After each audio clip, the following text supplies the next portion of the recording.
When news breaks, turn to 89 WLS first to get the facts and form your own opinion. Chicago's talk leader, 89 WLS.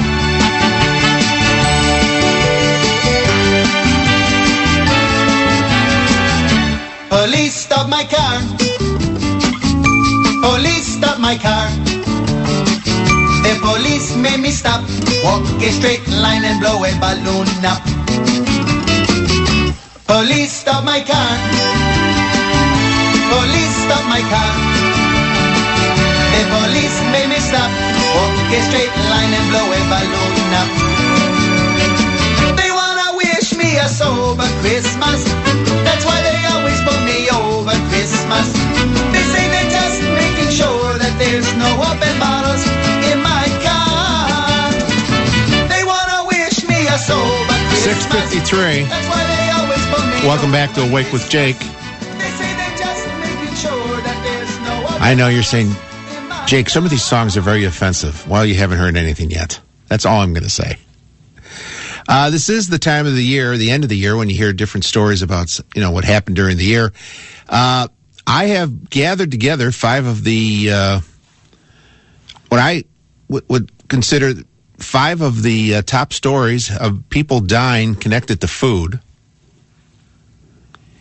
And the one that I didn't put in here, and it was right on the cusp of getting in, and I didn't put it in, was the guy who cooked his wife, cut her up into pieces, murdered her, cut her up, and then boiled her for 2 days. That didn't make it. Why? I don't know. But here they are.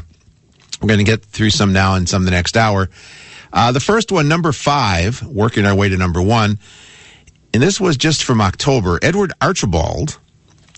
He entered a bug-eating contest, and he and 30 other contestants ingested insects like mealworms and roaches for a chance to win a free python. That was the prize, a free python.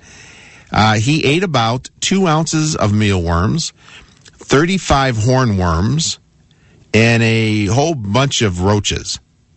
He won the contest, but soon after he began vomiting. He collapsed outside the store. He was taken to the hospital, and he died. And the medical examiner said he died of asphyxia due to choking and aspiration of gastric contents.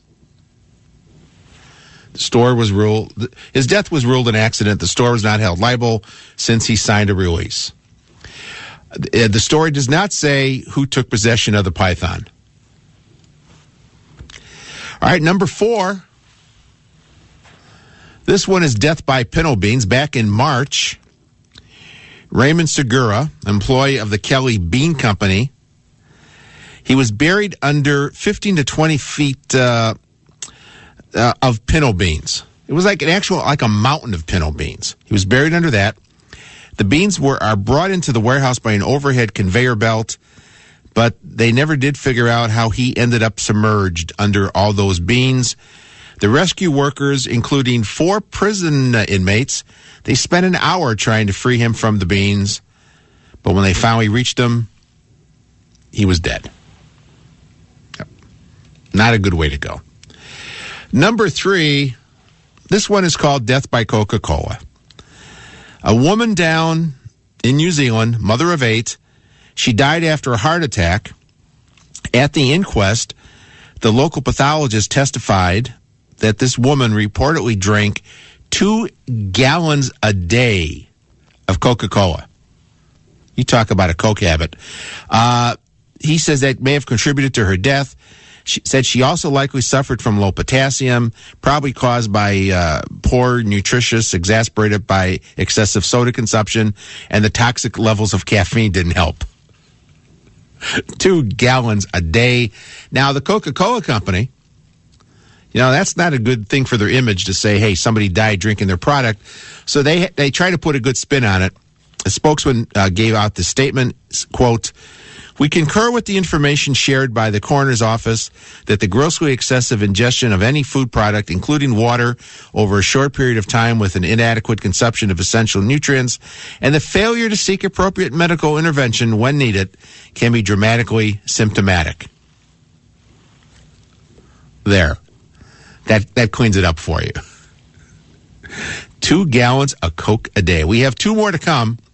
Number 2, and we're pointing to number 1 of one of the weirdest ways to die from food.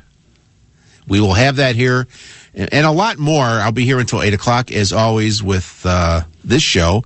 And then as Paul Bryan comes by with Drive Chicago every Saturday at 8 o'clock. And I'm sure he'll be talking Army-Navy today. Army plays Navy. I'm going with Navy. See how that comes out. Anyway, this hour's gone. 1 more hour to go. Our phone number is 591-8900. Back with the excitement of dying by food right here at WLS. 89 WLS.